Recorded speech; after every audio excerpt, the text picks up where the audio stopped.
Selamat malam. Gua Mahendra.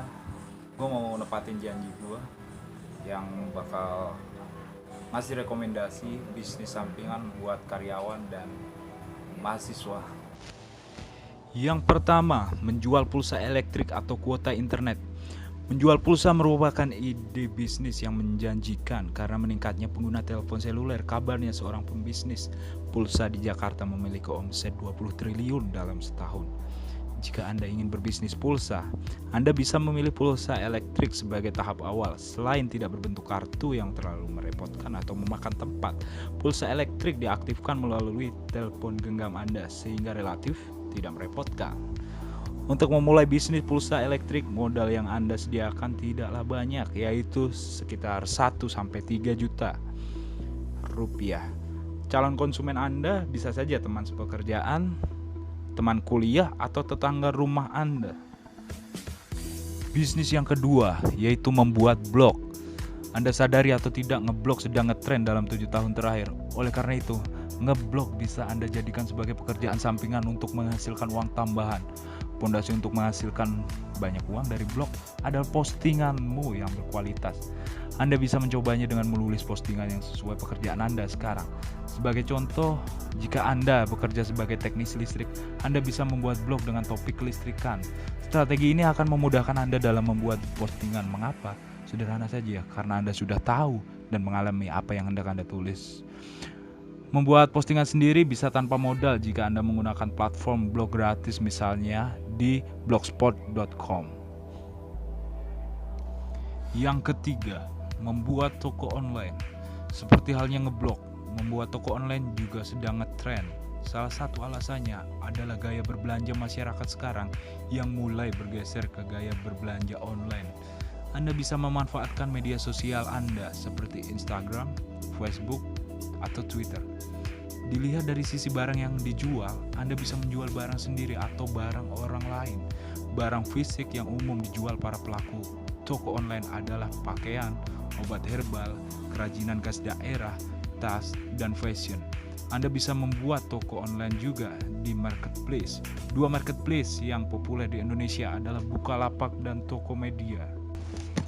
Yang keempat, membuat warkop sederhana. Ide bisnis sampingan lain yang bisa Anda coba adalah membuat warung kopi sederhana. Usaha ini sangat cocok bila lokasi rumah Anda atau tempat yang Anda sewa terletak di seputaran kampus atau kawasan industri. Secara hitung-hitung di atas kertas, bisnis warkop sangat menjanjikan karena keuntungan yang diperoleh bisa berlipat-lipat. Sebagai contoh, modal segelas kopi hanya Rp2.000 dan Anda bisa menjualnya seharga Rp4.000. Selain itu, Anda juga bisa menjual makanan dan minuman lain seperti jus, teh manis, gorengan, dan mie instan. Menarik bukan? Yang kelima, jasa desain grafis. Anda karyawan yang bekerja di perusahaan desain grafis atau menyukai desain grafis, Anda bisa menghasilkan uang dari keterampilan tersebut. Sebagai contoh, Anda bisa membuat jasa desain kartu nama, logo, baju sablon, maskot, poster, booth, dan interior. Menarik bukan? Yang keenam, jasa les private.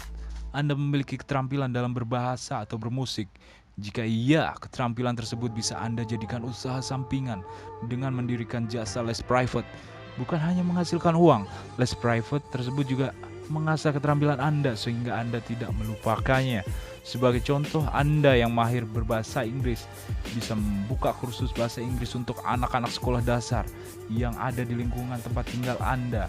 Anda yang pintar bermain gitar atau piano bisa membuka les private gitar atau piano di rumah Anda. Menarik bukan? Yang ketujuh, jasa pengetikan. Anda hanya perlu modal komputer atau laptop untuk menjalankan jasa pengetikan.